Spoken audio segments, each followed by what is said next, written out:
بسم الله الرحمن الرحيم. الحمد لله الذي هدانا لهذا وما كنا لنهتدي لولا أن هدانا الله. لقد جاءت رسل ربنا بالحق. الصلاة والسلام على أشرف الأنبياء والمرسلين، النبي المؤيد والرسول المسدد المحمود الأحمد المصطفى الأمجد أبي القاسم محمد. اللهم صل على محمد. الصلاة والسلام على الطيبين الطاهرين الذين أذهب عنهم الرجس وطهرهم تطهيرا. اللهم صل على محمد. أما بعد فقد قال رسول الله صلى الله عليه وآله وسلم: العلماء أمتي كأنبياء بني إسرائيل. صلوات علیہ.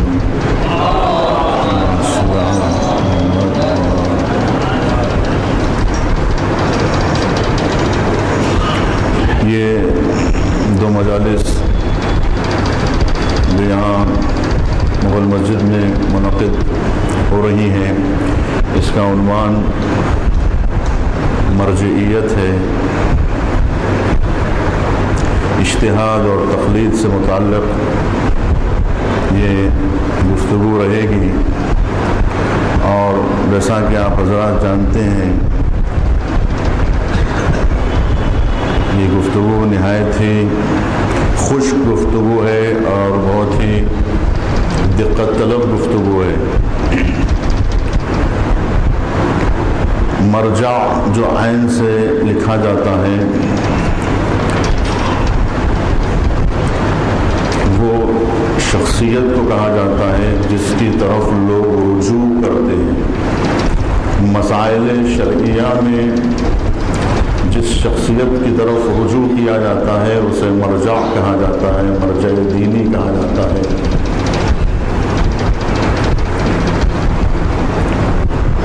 سلسلہ مرجعیت کا کب سے شروع ہوا، تاریخ اجتہاد کیا ہے، یہ سب وہ تفصیلی مطالب ہیں جس کے لیے کافی وقت چاہیے. آج کی گفتگو اشاروں کے درمیان میں ہے. امام عصر کی ولادت کے دوسرے ہی دن اس مجلس کا انعقاد کیا گیا ہے، شاید اس وجہ سے بھی کہ غیبت امام کے بعد جو سلسلہ شروع ہوا ہے وہ فقہاء کا سلسلہ ہے، علماء کا سلسلہ ہے، نائبین کا سلسلہ ہے. غیبت کے بعد غیبت صغریٰ کا سلسلہ ہے. غیبت صغریٰ کے ختم ہونے کے بعد غیبت کبریٰ کا سلسلہ ہے. غیبت صغریٰ مقدمہ بنتی ہے غیبت کبریٰ کے لیے، کیونکہ جب تک لوگ آمادہ نہ ہوں غیر معصوم کی طرف، غیر امام کی طرف، امام معصوم سے ہٹ کر علماء کی طرف رجوع ہونا آسان کام نہیں تھا. اس کے لیے عادت ڈالنے کی ضرورت تھی. خود غیبت کا مقدمہ فراہم کرنے کے لیے امام محمد تقی، امام علی النقی اور امام حسن عسکری علیہ ان ائمہ نے کیونکہ غیبت بھی تشیع کے لیے مسلمانوں کے لیے ایک عجیب مسئلہ تھا، ایسا مسئلہ کبھی پیش نہیں آیا تھا. حضرت آدم سے لے کر امام حسن عسکری علیہ السلام تک کبھی ایسا نہیں ہوا کہ کوئی امام، کوئی حجت خدا غائب ہوا ہو یا عوام کے درمیان سے رخصت ہوا ہو. جناب موسیٰ علیہ السلام کی 40 دن کی غیبت رہی اور اس کے بعد کیا صورتحال پیش آئی، وہ سارے واقعات قرآن مجید میں موجود ہیں. تو اس کے لیے مقدمہ فراہم ہونا ضروری تھا، جس کے لیے ان ائمہ نے مقدمہ فراہم کیا غیبت کا. اور یہیں سے تاریخ اجتہاد بھی شروع ہو جاتی ہے، یہیں سے تاریخ فقاہت بھی شروع ہو جاتی ہے کہ ائمہ علیہم السلام نے خود امام حسن عسکری نے اپنے دور میں جب قوم کے افراد مراجعہ کرتے تھے اور مراجعہ کرنا ان کے لیے مشکل ہو جایا کرتا تھا، کیونکہ امام جس مقام پر تھے وہ شہر ضرور تھا لیکن شہر قید خانے میں تبدیل ہو چکا تھا، جہاں عوام کی رسائی انتہائی مشکل تھی۔ تبھی امام نے یہ کہا تھا کہ اہل قوم سے کہو کہ وہ علی ابن بابویہ کی طرف رجوع کریں۔ علی ابن بابویہ جو محمد ابن بابویہ قمی کے والد بزرگوار ہیں، ان کی طرف اہل قوم خود امام حسن عسکری کے دور میں رجوع ہونا شروع ہو چکے تھے اور ان سے مسائل دریافت کرتے تھے۔ اب اگر یہ دیکھا جائے کہ مبلغین کا سلسلہ کب شروع ہوا اور غیر معصوم جو خود ائمہ علیہم السلام خود نبی کریم کے دور میں مبلغین بھیجے جاتے تھے، حافظان قرآن بھیجے گئے، مبلغین بھیجے گئے، جس کے لیے قرآن مجید کی آیت بھی نازل ہوئی کہ الذین یبلغون رسالات اللہ یخشونہ ولا یخشون احدا الا اللہ، کہ وہ لوگ جو اللہ کا پیغام پہنچاتے ہیں وہ لوگ ہوتے ہیں جو سوائے خدا کے اور کسی سے نہیں ڈرتے۔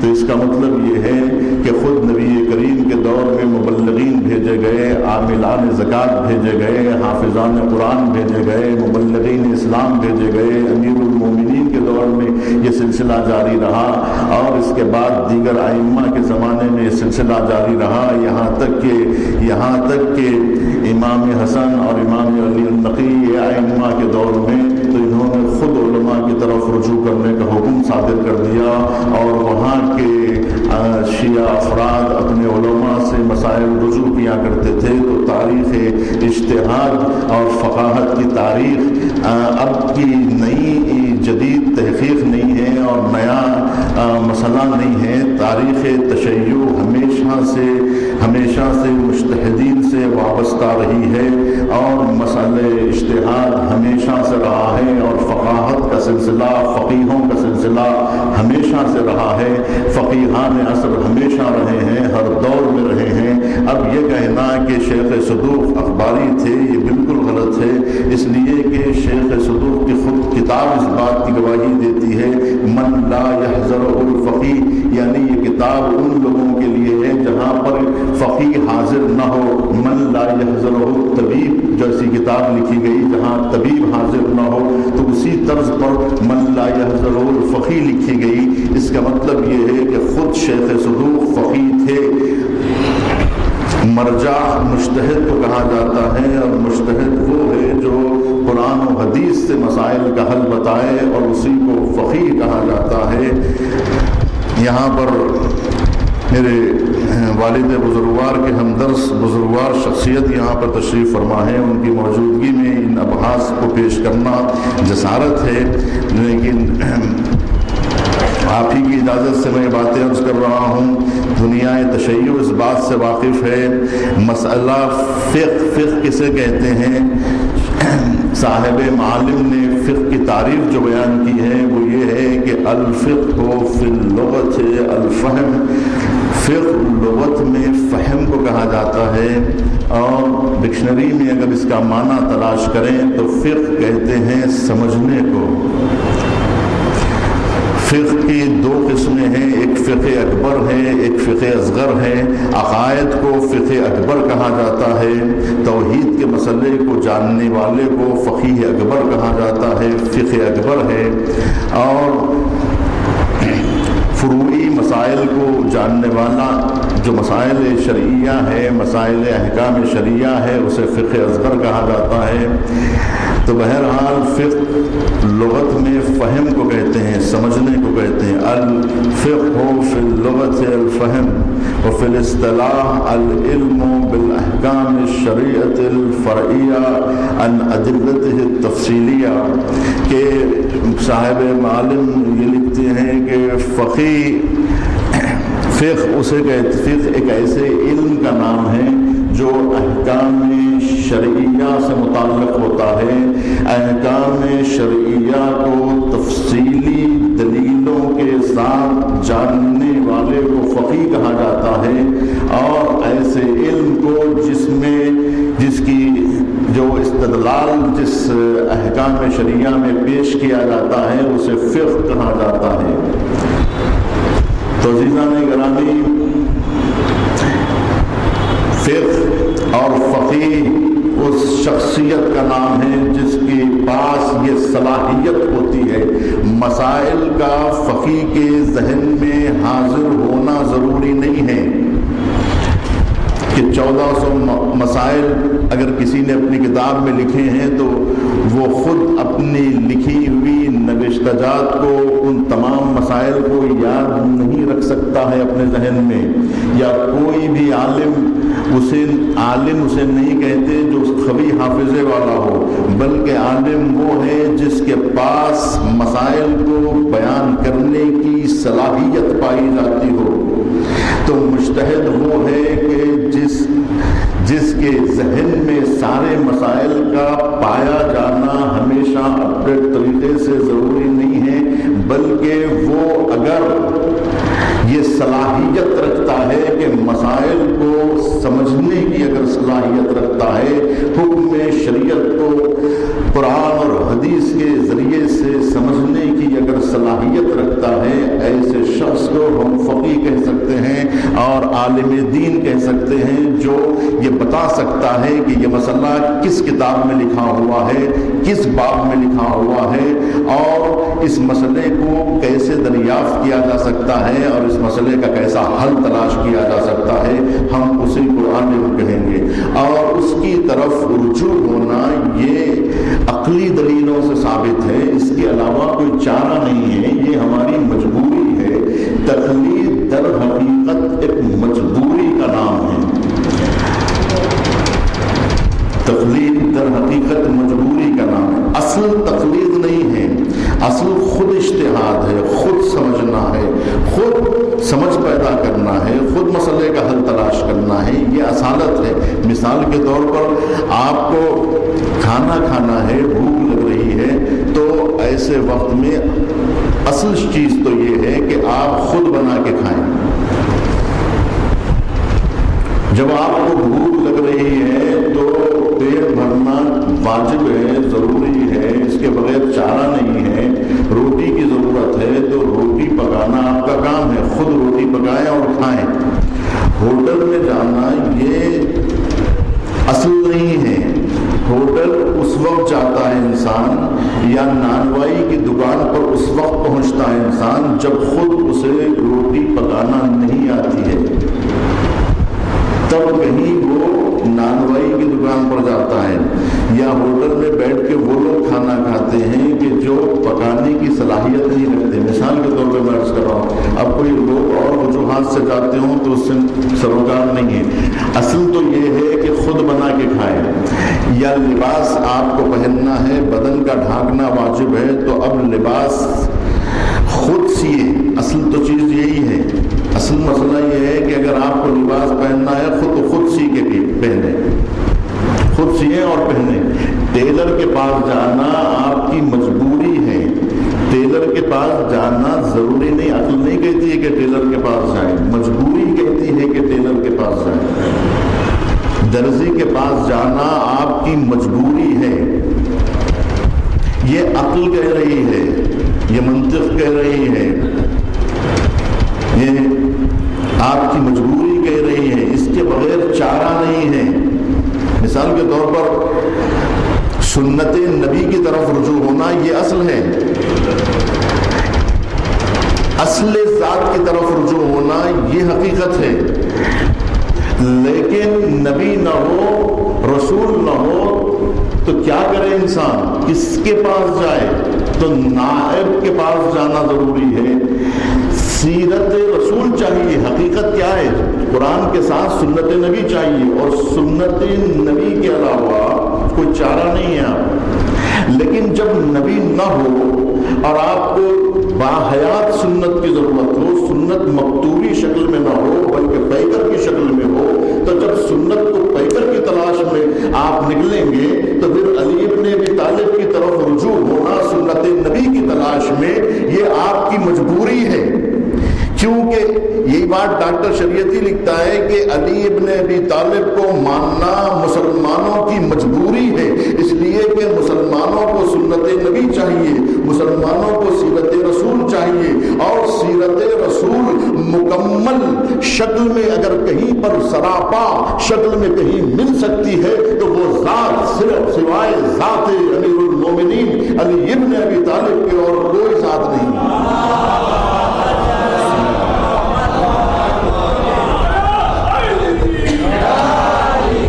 امت میں کوئی امتی ایسا نہیں ہے، سنت نبی مختلف آئینے میں کرچی شکل میں ملے گی، لیکن ایک ایسا آئینہ جو سراپا تصویر محمد کو زندہ اجاگر کر دے وہ ذات امیر المومنین علی ابن ابی طالب کی ذات ہے کہ جہاں سنت پیکر کی شکل میں ملے، جہاں سیرت مکمل آئینے کی شکل میں ملے، کہ جہاں پر کوئی نقص نہ ہو، جہاں کوئی عیب نہ ہو، تو وہ ذات سوائے علی ابن ابی طالب کی اور کوئی ذات نہیں ہے. تو گویا علی ابن ابی طالب کو ماننا مسلمانوں کی مجبوری ہے، کیونکہ سنت پوری امت میں کہیں ملنے والی نہیں ہے. سنت علی کی شکل میں ملے گی، سیرت نبی علی کی شکل میں ملے گی، سیرت رسول ائمہ اہل بیت کی شکل میں ملے گی. تو اصل مسئلہ یہ ہے کہ سنت چاہیے. سنت جب نہیں ملتی ہے رسول کے پیکر میں تو ہم علی کے پیکر میں سنت تلاش کرتے ہیں، حسن مجتبیٰ کی شکل میں سنت تلاش کرتے ہیں. تو اسی طرح سے مسئلہ تقلید ہے. اصل یہ ہے کہ آپ خود تحقیق کریں، آپ خود قرآن و حدیث کی طرف رجوع کریں اور مسئلے کو حل کریں. جب آپ قرآن و حدیث سے مسئلہ نہیں سمجھ سکتے تب آپ علماء کی طرف رجوع کریں گے اور ان کی تقلید کریں گے. اور تقلید آنکھ بند کر کے کرنے کا نام ہے. معلوم یہ ہوا کہ تقلید اس وقت انسان کرتا ہے جب اس کی سمجھ میں کچھ نہیں آتا ہے. جب اس کی سمجھ میں آ جائے تو پھر وہ تقلید نہیں کرتا ہے، اور اس شخص پر تقلید حرام ہو جاتی ہے جو خود مسئلے جس کے نزدیک مسئلہ یقینی صورتحال میں اس کے پاس موجود ہو، اس کے بعد وہ کسی کی تقلید کرے. یہ صحیح نہیں ہے. اب کیا کیا جائے کہ خود تقلید کے خلاف روایتیں ملتی ہیں، تقلید سے منع کیا گیا ہے روایات میں، اور کتنی حدیثیں عوام الناس کے سامنے پیش کر دیے جاتے ہیں کہ جو خود تقلید کے خلاف ہے تو اس وقت عوام کیا کرے گی، اور عام انسان کس طرح سے اس مسئلے کو حل کرے گا جبکہ روایات تقلید کے خلاف وارد ہوئی ہیں. تو اب یہ جو روایات تقلید کے خلاف بتائی جا رہی ہیں وہ روایات اس تقلید کے خلاف ہے. تقلید کی دو قسمیں ہو جائیں گی، ایک تقلید اصول دین میں ہے، ایک تقلید فروع دین میں ہے. اس لیے میں گفتگو کو بہت واضح کر کے پیش کر رہا ہوں، کیونکہ یہاں پر اگر میں گھمانے لگوں گا تو مسئلہ بہت مشکل ہو جائے گا. آپ کے ذہن کا میں امتحان لیے بغیر بہت ہی سیدھے سادے الفاظ میں مسائل کو پیش کرتے ہوئے آگے بڑھ رہا ہوں. تو ایک ہے مسئلہ اصول دین کا، ایک ہے مسئلہ فروع دین کا. تقلید جہاں حرام ہے وہ اصول دین کا مسئلہ ہے، اور وہ روایتیں جو تقلید سے منع کر رہی ہیں وہ در حقیقت اصول دین سے منع کر رہی. اصول دین میں تقلید سے منع کیا گیا کہ آپ توحید کے مسئلے، اللہ ایک ہے، کس نے کہہ دیا اللہ ایک ہے؟ بابا نے کہا، دادا نے کہا، امی جان نے کہا، چچا جان نے کہا. اس کا مطلب یہ ہے کہ آپ اصول دین میں توحید کے مسئلے میں تقلید کر رہے ہیں آبا و اجداد کی، اور قرآن نے ایسی تقلید کی مخالفت کی ہے اور منع کیا ہے کہ توحید کے مسئلے میں آبا و اجداد کی تقلید نہ کرنا. آپ خود سے ایمان لانا ہے. جب تک ایمان میں یہ مسائل وہ ہے جہاں مسائل ایمان سے تعلق رکھتے ہیں، اطاعت سے تعلق رکھتے ہیں. اطاعت اور تقلید میں فرق یہ ہے کہ اطاعت آنکھیں کھول کے کی جاتی ہے، تقلید آنکھ بند کر کے کی جاتی ہے. صلوات پڑھے محمد. اب ایک نیا مسئلہ شوشہ چھوڑا گیا کہ ہم تقلید کے مخالف نہیں ہیں بلکہ ہم امام زمانہ کے مقلد ہیں، ہم مقلدین امام زمانہ ہیں، ہم تقلید کرتے ہیں امام زمانہ کی، تو یہ تقلید کا مسئلہ کیسے آ گیا امام کی؟ جبکہ امام کی اطاعت کی جاتی ہے، امام کی تقلید نہیں ہوتی ہے، تقلید امام کی نہیں اطاعت ہوتی ہے امام کی، اور ہم جو امام زمانہ کو مانتے ہیں وہ ہمارے مقلد نہیں ہیں، ہم ان کی تقلید میں نہیں ہیں بلکہ ہم ان کی اطاعت میں ہیں، اور ہم جو ان کی پیروی کر رہے ہیں یہ آنکھ کھول کے پیروی کر رہے ہیں، آنکھ بند کر کے پیروی نہیں کر رہے۔ صلوات پڑھیں۔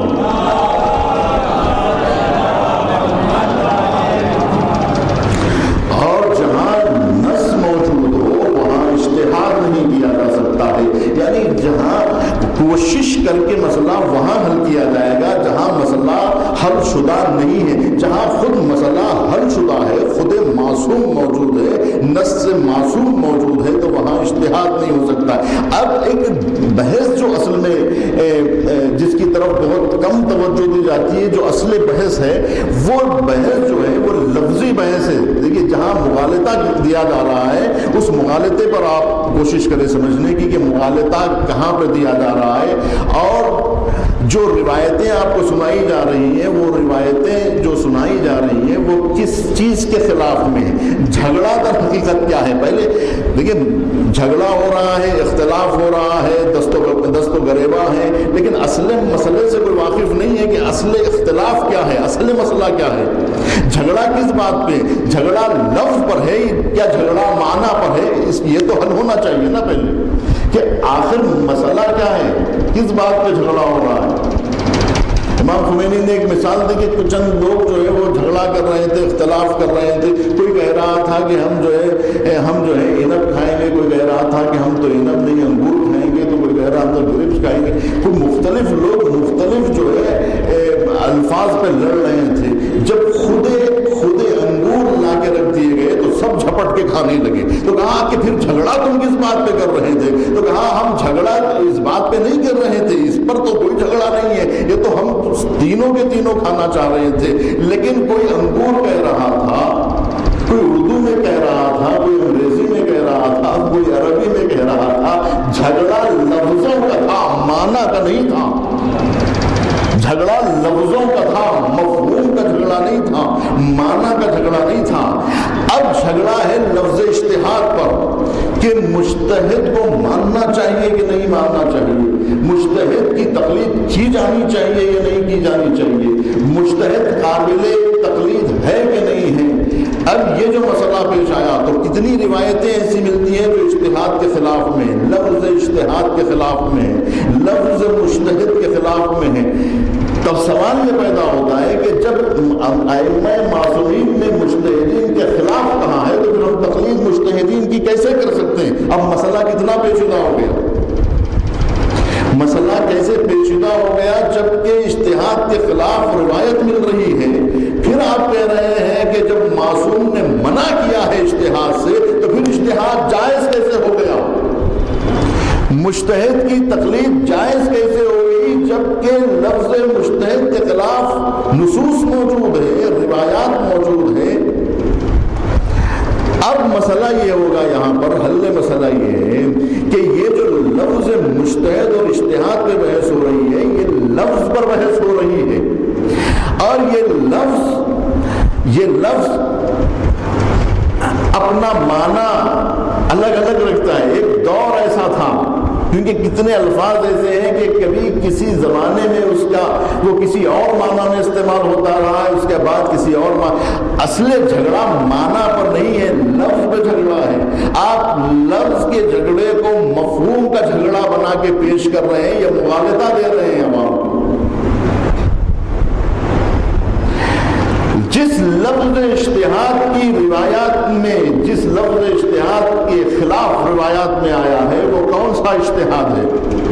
وہ اجتہاد استحسان قیاس والا اجتہاد ہے، وہ اجتہاد ہے جو اہل تشیع کا اجتہاد نہیں ہے، شیعوں والا اجتہاد نہیں ہے، ائمہ معصومین کا بتایا ہوا اجتہاد نہیں ہے، وہ طریقہ استنتاج اور استخراج احکام شریعہ ائمہ کے بتائے ہوئے نہیں ہے، وہ علماء کے بتائے ہوئے نہیں ہیں، بلکہ وہ قیاس ہے. اور قیاس کی بھی بحث، میں پوری بحث ابحاث علمی میں نہیں جا رہا ہوں کہ قیاس سے منطقی الگ ہے، قیاس فقہی الگ ہے، کون سا قیاس جائز ہے، کون سا قیاس جائز. لیکن جس قیاس کو ائمہ نے منع کیا ہے، اس قیاس کے مطابق اگر کوئی فتویٰ صادر کر رہا ہے تو اس مجتہد کی مخالفت کی گئی ہے جو استحسان اور قیاس پر عمل کر رہا ہے.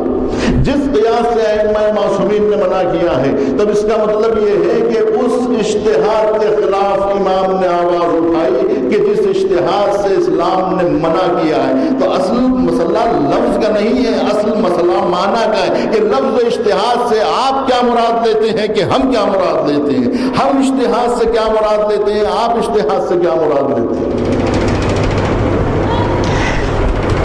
تو علامہ ہلی نے لفظ اجتہاد کو شیعہ مجتہد کے لیے استعمال کرنا شروع کیا 7ویں ہجری سے. یہ لفظ جو پہلے علامہ ہلی سے پہلے لفظ اجتہاد جو قیاس اور استحسان کے معنوں میں ہوتا تھا، جو جس کی ائمہ نے مخالفت کی تھی، اس لفظ کو ان معنی سے ہٹا کر علامہ ہلی نے جائز نہیں قرار دیا اجتہاد کو، بلکہ لفظ کا استعمال کیا ہے. اور وہ لفظ کا استعمال ان معنوں میں نہیں کیا ہے جن معنی سے امام نے منع کیا. یعنی قیاس کرنے کو جو اجتہاد کہا جاتا تھا اسے علامہ ہلی نے جائز نہیں قرار دیا، بلکہ لفظ کا استعمال کیا ہے، اس مفہوم سے ہٹا کر دوسرے مفہوم میں استعمال کیا ہے. ان لوگوں کے لیے استعمال کیا ہے کہ جو صحیح طریقے سے استدلال کر رہے ہیں اور ائمہ معصومین کے بتائے ہوئے نقاط اور ان کے بتائے ہوئے خطوط پر جو لوگ مسائل شریعہ کو سمجھ رہے ہیں، ان معنی میں علامہ ہلی نے لفظ کا استعمال کیا ہے. تو معلوم ہوا جھگڑا لفظ کا ہے، جھگڑا مفہوم کا نہیں ہے. اور اس لفظی جھگڑے سے لوگوں کو گمراہ کیا گیا اور دور حاضر کے نام نہاد اخباریوں نے اسے کچھ اور رنگ دینے کی کوشش کی اور مغالطہ بازیوں کا بازار گرم کر دیا، جبکہ اس ابحاث کا سمجھنا خود ان کے لیے دشوار ہے. کتنے ایسے لوگ ہیں جو شیعہ اجتہاد کو سمجھ ہی نہیں سکتے.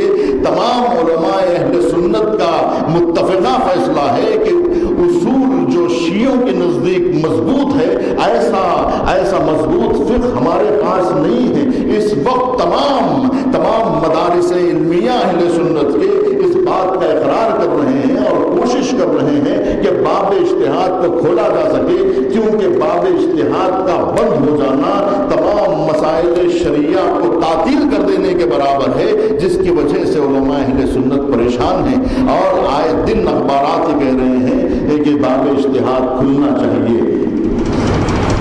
شیعہ اجتہاد اس قدر مضبوط ہے، اس قدر قوی ہے، اس کا سمجھنا اس قدر دقیق ہے کہ عام لوگوں کے بس کی بات نہیں ہے.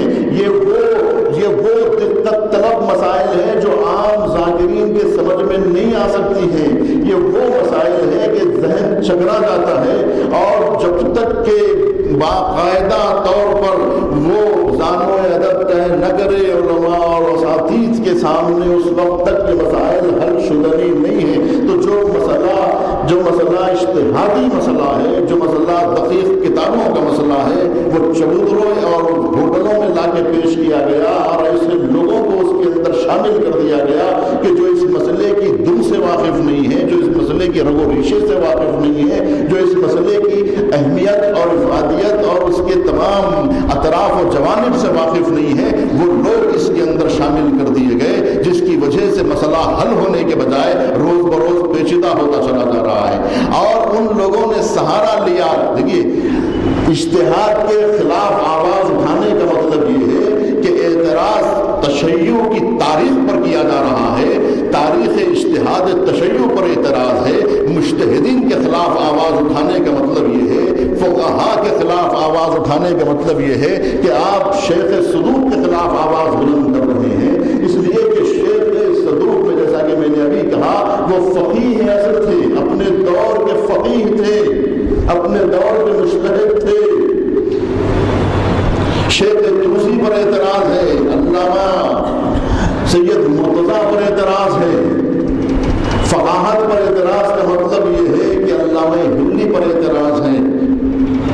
اس کا مطلب یہ ہے کہ آپ آیت اللہ خوئی پر اعتراض کر رہے ہیں۔ تاریخ اجتہاد کے خلاف آواز بلند کرنا شیعہ مرجعیت اور شیعہ فقاہت کے خلاف آواز بلند کرنا ہے، اور یہ بات چیلنج کے طور پہ کہی جا سکتی ہے، جبکہ اگر ایسا نہ بھی ہو تو کوئی فرق پڑنے والا نہیں ہے، لیکن یہ ایک عجیب درخشاں تاریخ ہے کہ 1400 برس کی یا 1200 برس کی اس طویل تاریخ اجتہاد میں آپ کوئی ایسے شیعہ مجتہد پر انگلی نہیں اٹھا سکتے ہیں جس نے اپنے دین کے ساتھ غداری کی ہو، کہ جب ایسا درخشاں اجتہاد جس تاریخ کا ہو، جس ملت کا ہو، جس پر ہمیں فخر کرنا چاہیے، تاریخ تشیع کو افتخار کرنا چاہیے، اور پوری دنیا کے سامنے یہ چیلنج پیش کرنا چاہیے کہ بتاؤ اس 1200 سال کی تاریخ میں نائبین امام جو غیبت صغریٰ میں رہے، ان کی زندگی اور ان کے کردار میں ایک جھول تو بتاؤ تاکہ معلوم ہو کہ امام کے انتخاب میں غلطی ہوئی ہے،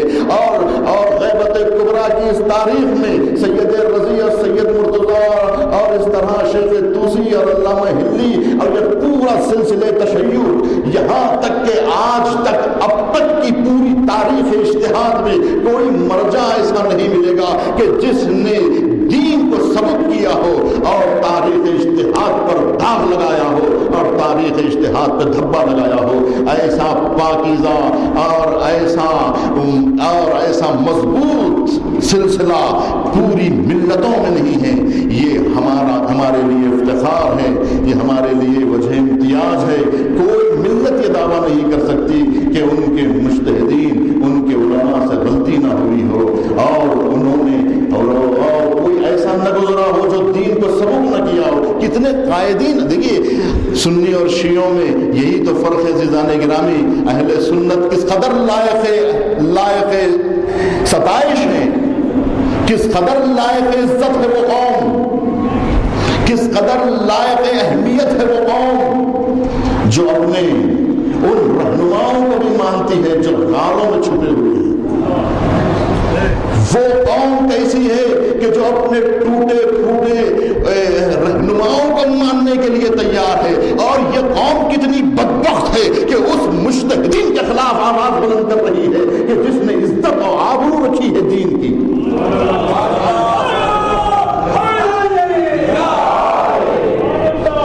جن کے قائدین نے کبھی شریعت کا سودا نہیں کیا، جس امامے نے کبھی دین کا سودا نہیں کیا، جس فقاہت نے کبھی دین کا سودا نہیں کیا، جن کے قائدین نے کبھی رشوت نہیں لی، کبھی رشوت لے کے ایک فتویٰ بھی صادر نہیں کیا۔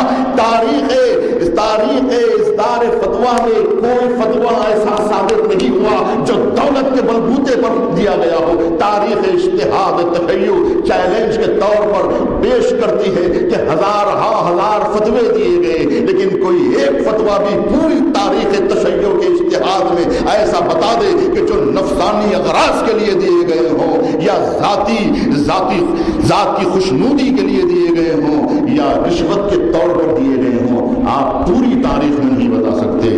عزیزان گرامی، تاریخ تشیع کس قدر نازک ہے، ہمارے علماء کیسے ہیں، مرجعیت کی تاریخ کتنی عظیم ہے۔ دو ہے مسئلے، وقت نہیں ہے کہ میں تفصیلات میں جاؤں، انشاءاللہ دوسرا باب کل میں عرض کروں گا کہ ایک مرجع کی دو خصوصیت ہے، ایک صادر کرنا فتوے کا صادر کرنا ایک کام ہے، اجراء فتویٰ دوسرا کام ہے۔ فتوے کا صادر کرنا ایک مرحلہ ہے، اجراء فتویٰ دوسرا کام ہے۔ فتوے کا اجرا کرنا ولی فقیہ کی ذمہ داری ہے، اور ولی فقیہ اسے کہتے ہیں کہ جو مسئلے کو صرف فتوے کی شکل میں بیان نہ کرے بلکہ مسئلے کا اجرا کرے۔ تو جب مسئلہ تو ایسی بھی شخصیت گزری ہے تاریخ تشیع میں، اور ایسے بھی فقہاء گزرے ہیں جنہوں نے صرف فتویٰ صادر نہیں کیا ہے بلکہ فتوے کا اجرا بھی کیا ہے۔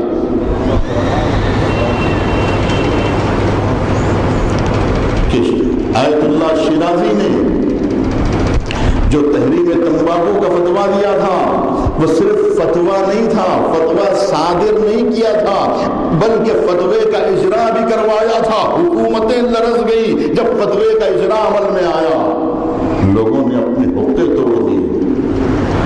جب مرزا شیرازی نے تحریم تمباکو کا فتوا دیا تھا اور جب امام خمینی نے سلمان رشدی کے خلاف قتل کا فتوا دیا تھا، پوری دنیا چاہ رہی تھی کہ اس فتوے کو واپس لیا جائے. اور کتنا بڑا ہنگامہ.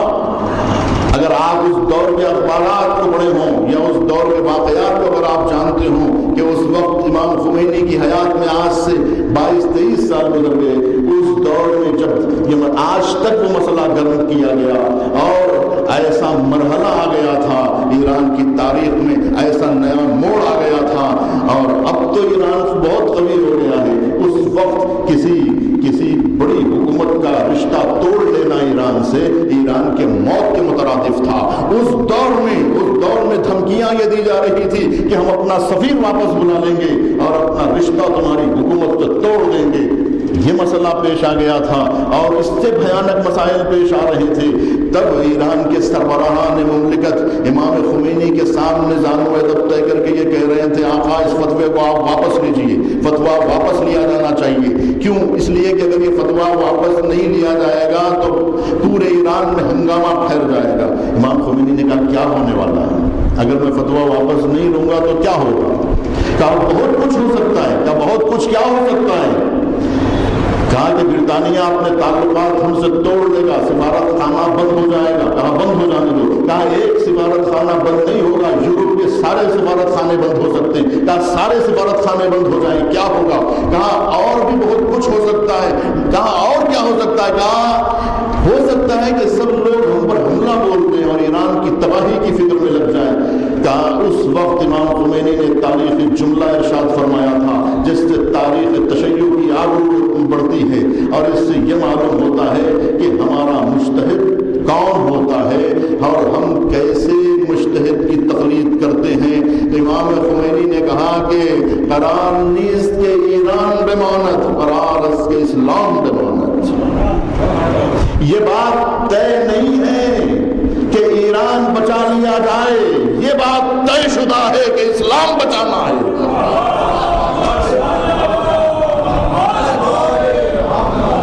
ایران مٹ جائے تو مٹ جائے لیکن اسلام کو باقی رہنا ہے. ہم ایران بچانے کے لیے نہیں آئے، ہم اسلام بچانے کے لیے آئے ہیں. مجتہد وہ نہیں ہوتا جو ملک بچاتا ہے، مجتہد وہ ہوتا ہے جو دین بچاتا ہے. دین کو بیچ کے ملک بچانے والے اور ہوتے ہیں، ملک کو بیچ کے دین بچانے والے اور ہوتے ہیں. جن کے آباء و اجداد نے رے کی حکومت کے لیے دین نہیں بیچا، ان کی اولاد حکومت رے کے لیے دین کا سودا کیسے کر سکتی ہے؟ شریعت کا سودا تاریخ تشیع میں نہیں ملتا. اسی لیے تو ہم کہتے ہیں کہ امام خمینی کا ایران سے تعلق نہیں ہے، تاریخ تشیع سے تعلق ہے. ان کا خمیر ایران کی آب و ہوا سے نہیں بنایا گیا ہے کہ وہ ایران کا حصہ بن جائے. خمینی کا تعلق ہم سے ہے، اجتہاد کا تعلق ہم سے ہے، امام زمانہ کا تعلق ہم سے ہے، یہاں تک کہ انقلاب کا تعلق ہم سے ہے. اس لیے کہ انقلاب ایران کی امانت نہیں ہے، انقلاب تاریخ تشیع کی دین ہے. انقلاب ایک مجتہد کا لایا ہوا ہے، یہ ہماری میراث ہے. اور یہ صرف ایران کے لیے نہیں لایا گیا بلکہ پوری دنیا انسانیت کے لیے لایا گیا ہے. مستضعفین عالم کے لیے انقلاب لایا گیا ہے. امام خمینی نے ایرانیوں کو بہت دھکا دیا ہے، یہ سمجھانے کی کوشش کی ہے کہ امام خمینی تمہیں نجات دینے کے لیے نہیں آیا ہے، انسانیت کو نجات دینے کے لیے آیا ہے. صرف تمہیں نجات دینا ہمارا کام نہیں ہے. مستضعف اگر تم ہو تو ہم نے تمہیں نجات دیا، اور اگر دنیا میں کہیں پر بھی مستضعف ہو تو اس کو نجات. اسی لیے ہم کہتے ہیں انقلاب آیا نہیں ہے، آنے والا ہے. لوگ کہتے ہیں انقلاب تو آ چکا، اس کا ذکر آپ کیوں کر رہے ہیں؟ ہم کہہ رہے ہیں انقلاب آیا نہیں ہے، انقلاب آنے والا ہے. انقلاب ہر ملک میں آنے والا ہے، انقلاب ہر سرزمین پر آنے والا ہے. جہاں پر بھی ناانصافی ہے وہاں اگر انصاف کا پرچم بلند کیا جائے تو اسی کا نام انقلاب ہے. اس عدالت کا نفاذ عدالت کا نفاذ، انصاف کا نفاذ، کمزوروں کو ان کا حق دیا جانا، مظلوموں کو ان کا حق دیا جانا، اسی کا نام انقلاب ہے۔ اب یہ انقلاب پوری دنیا میں آئے گا، اور جب تک یہ انقلاب پوری دنیا اور پورے کرۂ ارض کو اپنی لپیٹ میں نہ لے لے اور ایک نظام پوری دنیا پر حاوی نہ ہو جائے، اس وقت تک انقلاب ختم ہونے والا۔ انقلاب کی شروع تو نیابت نے کی ہے، اور اختتام انقلاب تو ان ہاتھوں سے ہوگا کہ جن ہاتھوں کو اللہ نے مبارک بنایا ہے، کہ ان ہاتھوں سے انقلاب کا پرچم لہرایا جائے گا۔ وہ امام زمانہ ہوں گے کہ جن کے ذریعے سے انقلاب مکمل ہوگا، شریعت کا نفاذ مکمل ہوگا، اور اس وقت آپ کو عظمت اجتہاد معلوم ہوگا، عظمت تقلید معلوم ہوگی کہ وہ لوگ محفوظ رہ گئے جو اجتہاد سے وابستہ رہ گئے، وہ قومیں بچ گئیں، وہ قومیں نجات پا گئیں جو اپنے فقہاء کے ساتھ رہ گئیں، اور جنہوں نے اپنے فقیہوں کا ساتھ نہیں دیا وہ قوم ذلت کا شکار بن گئی۔ تاریخ عراق شاہد ہے کہ آیت اللہ باقر الصدر کا ساتھ چھوڑنے والوں کا حشر کیا ہوا، بنت الہدیٰ کو چھوڑنے والی خواتین کا حشر کیا ہوا۔ ذلت اور رسوائی نے ایسے پکڑ لیا کہ وہ ذلت اور رسوائی آج تک اس سے نجات نہیں پا رہے ہیں۔ لہو پیا ہے تو اگلے کی آگ بھی ایک دن، عراق کی یہ زمین ہے اسے قرار کہاں، حیات جذبہ بیدار کی تلاش میں ہے، یہ خاک پھر کسی مختار کی تلاش میں ہے۔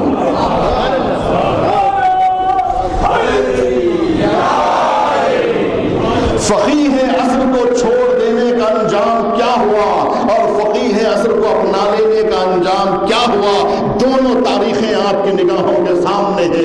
آج عراق کی تاریخ بھی آپ کے سامنے ہے، آج ایران کی تاریخ بھی آپ کے سامنے ہے، ایک تاریخ ملک بھی آپ کی نگاہوں میں ہے، ایک جگمگاتا ہوا ملک بھی آپ کی نگاہوں میں ہے، ایک سوئی ہوئی ملت بھی آپ کی نگاہوں میں ہے، ایک جاگتی ہوئی ملت بھی آپ کی نگاہوں میں ہے، ایک وہ قوم بھی ہے جو 20 گھنٹے اندھیرے میں رہتی ہے، ایک وہ قوم بھی ہے جو 24 گھنٹے اجالے میں رہتی ہے۔ آخر یہ فرق کیسے ہوا؟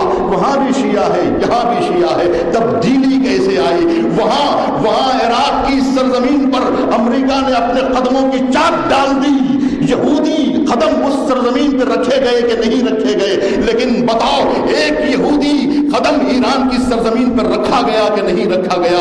یہاں تاریخ اجتہاد زندہ تھی، وہاں تاریخ اجتہاد کو سلی کے تختے پہ چڑھایا گیا۔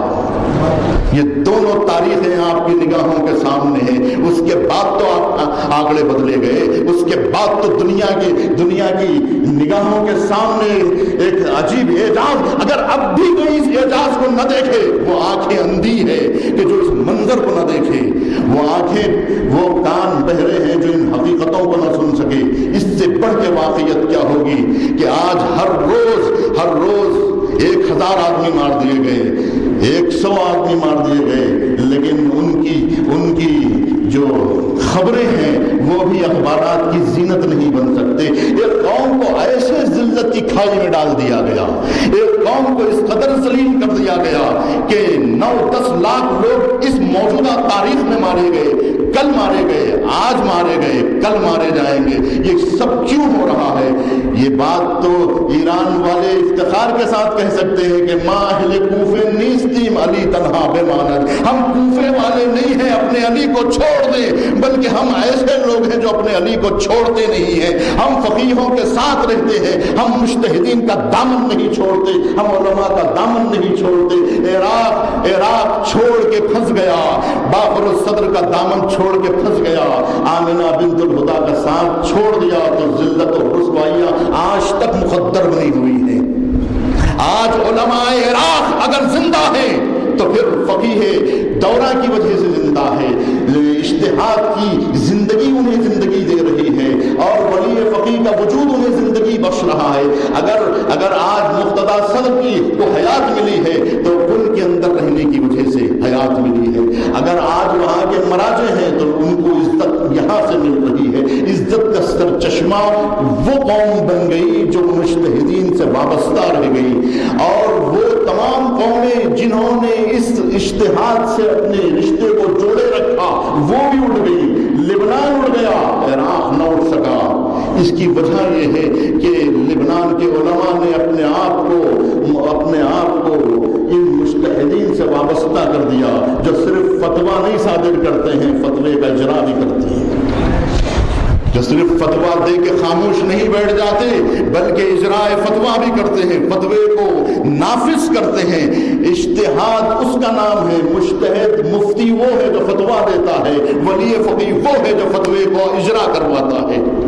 اجراء فتویٰ ولایت کا کام ہے عزیزان گرامی، اور یہ سلسلہ ولایت فقیہ کا جو شروع ہوا ہے یہ بھی ائمہ کا دیا ہوا ہے۔ اس کے لیے تمام مجتہدین کوشش کرتے رہے، یہ صرف امام خمینی کی کوشش کا نتیجہ نہیں ہے، یہ 1200 سال کی کوششوں کا نتیجہ ہے۔ آپ تاریخ بیداری اسلامی پڑھیے تو آپ کو معلوم ہوگا کہ پہلی آواز جو اٹھائی گئی تھی بیداری اسلامی کی، اور جنہوں نے ان شریعت کے نفاذ کی کوشش کی ہے ان میں جمال الدین اسد آبادی کا نام آتا ہے کہ جو شیعہ فقیہ تھے، جنہوں نے نجف سے تحصیل علم کیا تھا اور جنہوں نے مصر کا دورہ کیا، بمبئی کی سرزمین کا دورہ کیا۔ میں بمبئی میں 2-3 دن سے دیکھ رہا ہوں کہ یہاں پر تبدیلی آ رہی ہے، اور ایسا معلوم ہو رہا ہے کہ وہ آواز جو جمال الدین اسد آبادی نے سرزمین بمبئی پہ چھیڑی تھی، جو نغمہ انہوں نے چھیڑا تھا، آج اس کا اثر ہو رہا ہے، صدیوں بعد اس کا اثر ہو رہا ہے۔ جمال الدین اسد آبادی نے مصر کی سرزمین پر محمد عبدو جیسا شاگرد بنایا، تحریک بیداری اسلامی شروع کی کہ جس کا نتیجہ امام خمینی کا انقلاب تھا۔ امام خمینی کا انقلاب ساری ملتوں کی تمنا کا نام ہے۔ جماعت اسلامی کی تمنا تھی، پوری دنیا میں جماعت اسلامی نے اس انقلاب کا استقبال کیا اور مودودی نے استقبال کیا، اور اس کے بعد آپ دیکھیں گے انڈونیشیا میں جو جماعت اسلامی تھی، سری لنکا کی سرزمین پر گزشتہ سال میں گیا، جتنے جماعت اسلامی کے لوگ تھے سب شیعت کی طرف رہا۔ کیرلا کی سرزمین پر جماعت اسلامی نے استقبال کیا، اور آج 35 کتابیں شہید مطہری کی کیرلا کی سرزمین پر شائع کی گئی۔ اس کا مطلب یہ ہے کہ انقلاب متاثر کر رہا ہے، اہل سنت کو متاثر کر رہا ہے۔ وہ شیعہ کتنے بدبخت ہیں جو انقلاب کی خوبیوں سے فائدہ نہیں اٹھا رہے ہیں۔ وقت نہیں ہے عزیزان گرامی آپ کے سامنے مطالب عرض کیے جائیں، یہ سارے جھگڑے کب شروع ہوئے، یہ اخباریت کا مسئلہ کب شروع ہوا، یہ اجتہاد اور مجتہدین کے خلاف آواز کب بلند کی گئی؟ کیا اجتہاد اور مجتہدین اب پیدا ہوئے؟ کیا 30 سال کے بعد پیدا ہوئے یا 30 سال پہلے بھی مجتہدین موجود تھے؟ تو جب کیوں اختلاف نہیں ہوا، اب کیوں اختلاف شروع ہوا؟ یہ انقلاب اسلامی کے بعد 1979 کے بعد شیعوں کے اندر یہ اختلاف کیوں شروع ہوا، اور 1979 سے پہلے یہ اختلاف کیوں نہیں تھا؟ اخباریت 79 سے پہلے کہاں سو رہی تھی کہ 79 کے بعد اٹھ گئی؟ اور جتنے فرقے اس وقت آپ دیکھ رہے ہیں، جتنے مسلک آپ دیکھ رہے ہیں، شیعوں کے اندر جتنی پھوٹ آپ دیکھ رہے ہیں، جتنے مسالک آپ وجود میں آئے، یہ 1979 کے بعد کیوں وجود میں آئے؟ اس سے پہلے کیوں وجود میں نہیں آئے؟ اس سے پہلے آنے کی کوشش تو ہو رہی تھی لیکن اتنی جان نہیں لگائی گئی تھی جتنی جان اب لگائی جا رہی ہے۔ دونوں طرف سے کام ہو رہا ہے، اور مشترک کام یہ ہے کہ اس اجتہاد کو توڑ دیا جائے، ان مجتہدین سے لوگوں کو دور کر دیا جائے جو ملتوں کو نجات دے رہے ہیں، جو قوموں کو نجات دے رہے ہیں۔ اور اس کی مثال پوری دنیا مسلمین میں نہیں ملتی۔ مصر کو ضرورت ہے عزیزان گرامی، ایک ایسے قائد کی، ایک ایسے مجتہد کی ضرورت ہے۔ مصر کو ضرورت ہے، عراق کے مسلمانوں کو ضرورت ہے، افغانستان کے مسلمانوں کو ضرورت ہے، پاکستان کے مسلمانوں کو ضرورت ہے۔ اس وقت دنیا حیران ہے، اتنی مسلمان تحریکیں وجود میں آ رہی ہے لیکن کوئی مفتی سامنے نہیں آ رہا ہے، کوئی مفتی کسی تحریک کی قیادت نہیں کر رہا ہے۔ ایک قوم ہے کہ جس کا مفتی سامنے آتا ہے، کوئی قوم ایسی نہیں ہے جس کا مجتہد سامنے آئے۔ تحریکیں وجود میں آئی لیکن کوئی مفتی سامنے نہیں آیا۔ عزیزان گرامی سعودی عرب میں کیا ہوا، دوسرے مقامات پہ کیا ہو رہا ہے، دنیا کدھر جا رہی ہے، آپ کو سوچنے کی ضرورت ہے، آپ کو سمجھنے کی ضرورت ہے۔ ایسے قیادت کا سانچہ کسی قوم کے پاس نہیں پایا جاتا۔ ہم قائد بنا سکتے ہیں اس لیے کہ قیادت کا سانچہ ہمارے پاس زندہ ہے، اور ہر کسی نے قیادت کے سانچے کو توڑ دیا۔ جس کے پاس سانچہ نہیں ہے وہ قائد نہیں بنا سکتے۔ جن کے پاس اجتہاد کا نظام زندہ نہیں ہے، 4 مجتہدین پیدا ہو کے مر گئے، اس کے بعد کوئی مجتہد پیدا نہ ہو سکا، اور جتنے پیدا ہوئے انہوں نے کہا لولا سنتان لہلک النعمان، کہ اگر ہم 2 سال امام کی زندگی میں اور ان کی صحبت سے فائدہ نہ اٹھائے ہوتے تو ہلاک ہو جاتے۔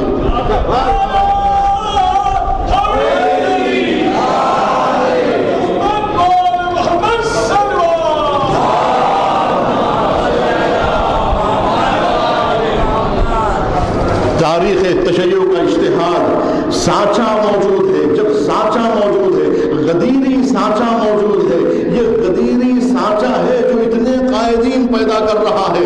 لوگ کہتے ہیں ان کے ایک قائد کو مار دو مسئلہ ختم ہو جائے گا، نہیں، دنیا نے ہمارے قائدین، ہمارے مجتہدین کو قتل کر کے دیکھ لیا۔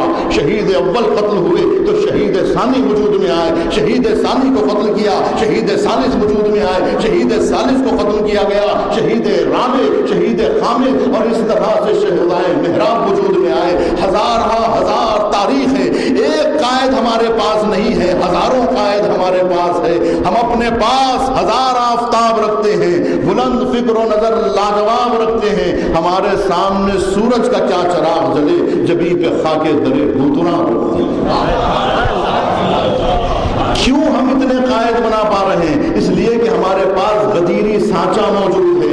اگر یعنی ہمارے پاس اسلام کی باز نہیں ہوئی ہے کہ جو قائدین کو وجود میں نہ لا سکے، اگر ایک مجتہد ختم ہوگا 1000 مجتہد پیدا ہوں گے، اگر ایک فقیہ کو شہید کر دیا جائے گا ہزاروں فقہا پیدا ہوں گے۔ جب رجائی اور باہنر کو قتل کر دیا گیا تو امام خمینی سے لوگوں نے کہا اب کیا ہوگا ملت کا؟ جس کا قائد مر جائے، جس کا رئیس جمہور مر جائے، اس قوم کا کیا ہوگا؟ امام خمینی نے کہا اگر رجائی و باہنر نیستن خدا ہست، کیا خدا موجود، اور جب تک خدا موجود رہے گا اس وقت تک ہماری قوم پر رحمت نازل ہوتی رہے گی اور ہمیں قائد ملتے رہیں گے۔ لبنان کی سرزمین پر شہید راغب حرب کا قتل ہوا، انہیں قائد ملا۔ عباس موسوی کا قتل ہوا، انہیں قائد ملا۔ اور اب حفظہ اللہ سید مقاومت زندہ ہے اور حسن نصر اللہ موجود ہیں کہ جو بتا رہے ہیں کہ ہمارے پاس قیادت کا سانچہ موجود ہے۔ عزیزان گرامی، جن کے قائدین غاروں میں ہوتے ہیں ان کی اولادیں غاروں میں ملتی ہے، اور جن کے قائد میدانوں میں ہوتے ہیں اور ان کے نائب بھی میدانوں میں ملتے ہیں۔ جن کی تاریخ میدان غدیر سے شروع ہوتی ہے ان کی قیادت میدانوں میں نظر آتی ہے، اور جن کی قیادت غاروں سے شروع ہوتی ہے ان کی قیادت غاروں پر ختم ہوتی ہے۔ غاروں والوں کو ماننے والے محترم ہیں یا میدانوں کو ماننے والے محترم ہیں؟ کون محترم ہیں جو اپنے غار والے قائدین کو مانتے ہیں لیکن یہ کیسے ہے کہ میدان کے غازی کو نہیں مانتے؟ یہ کیسی قوم ہے جو میدان کے غازی کو نہیں مانتی؟ وہ کتنی اچھی قوم ہے جو غاروں کے قائدین کو مانتی ہے۔ عزیزان گرامی، کتنا فرق ہو گیا ہمارے اور ان کے اندر، کتنا فرق ہو گیا۔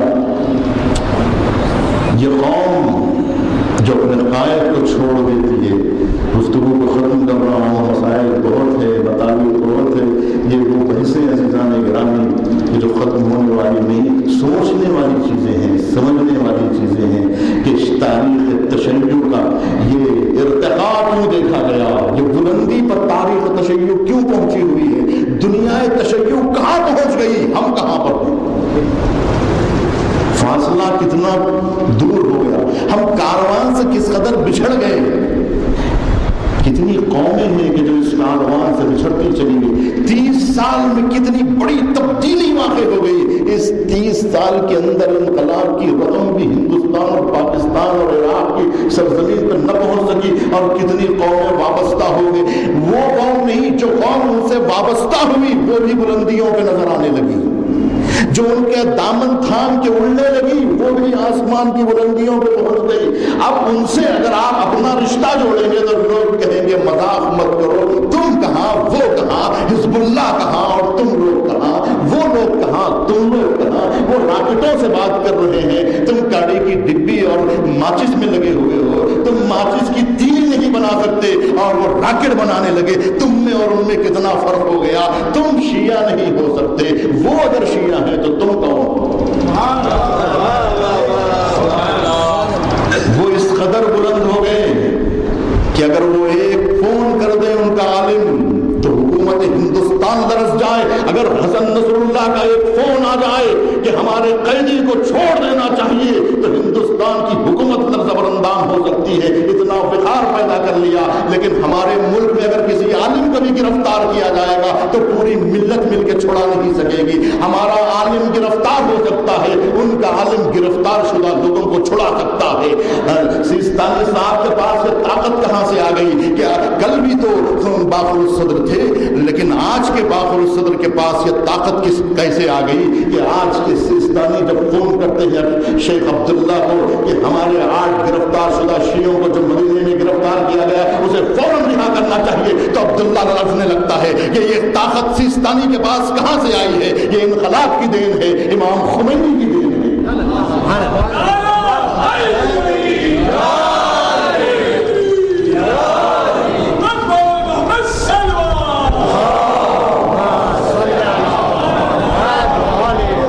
عزیزان گرامی، تاریخ تشیع میں یہ دمخم کہاں سے آیا، یہ جذبات کہاں سے آئے، یہ قوت کہاں سے آئی، شہادت کا جذبہ کہاں سے آیا، مر مٹنے کی تمنا کہاں سے آئی، فدا ہو جانا اور ایثار اور قربانیوں کا جذبہ کہاں سے آیا.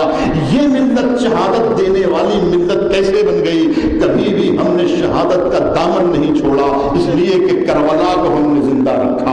ائمہ نے یہی کہا، امام جعفر صادق نے یہی کہا، آزاداری کو بچاؤ، آزاداری کو بچاؤ، کربلا بچاؤ. اور کربلا اگر بچ گئی تو شہادت کا جذبہ زندہ رہے گا. جس قوموں کے پاس شہادت کا جذبہ زندہ رہے گا اس کے دین پر آنچ نہیں آ سکتی، اس کے مذہب پر آنچ نہیں آ سکتی، اس قوم پہ آنچ نہیں آ سکتی. جس طرح سے لوگوں نے غدیر کو بھلا دیا، کہیں ایسا نہ ہو کربلا بھلا دی جائے. کربلا زندہ ہونے کی وجہ سے ذوق شہادت زندہ ہے اور آج تک ہم قوم کا نذرانہ پیش کر رہے ہیں.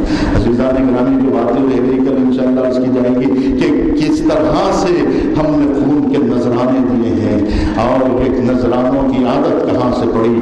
کربلا کی دین ہے، شہداء کی دین ہے. امام حسین ہمارے لیے وجہ افتخار ہے. ہم پوری دنیا میں امتیاز رکھتے ہیں کہ ہم کربلا کو ماننے والے ہیں. کربلا زندہ ہے. کسی قوم کے پاس کربلا نہیں ہے، کسی دین کے پاس کربلا نہیں ہے. اتنی ملتیں دنیا میں ہیں، کسی بھی ملت کے فرد کو پکڑ کے یہ پوچھو کہ تمہارے دین میں کربلا بھی گزری ہے؟ ہمارے پاس کربلا ہے، کیا تمہارے پاس بھی کربلا ہے؟ کیا تمہارے دین کے تحفظ کے لیے تمہارے رسول کی کسی نواسے نے یا کسی بیٹے نے اتنی عظیم قربانی دے کے تمہارے دین کو بچایا ہے؟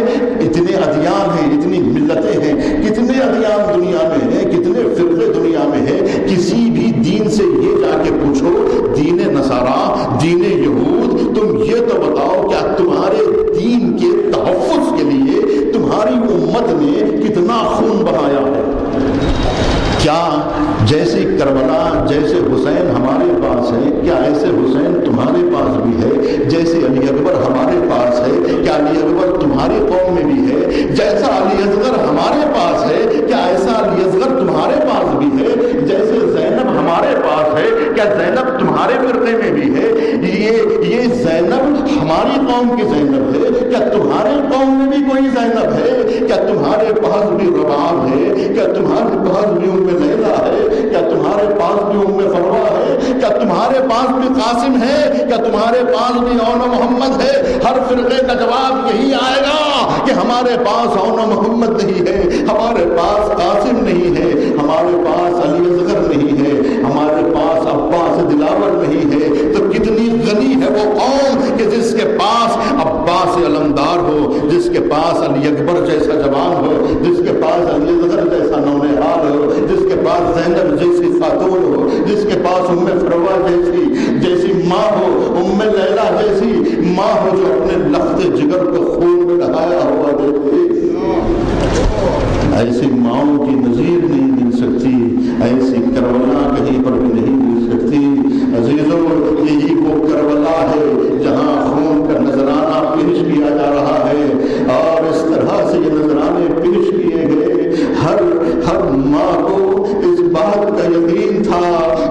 میرا فرزند جا رہا ہے تو واپس نہیں آئے گا۔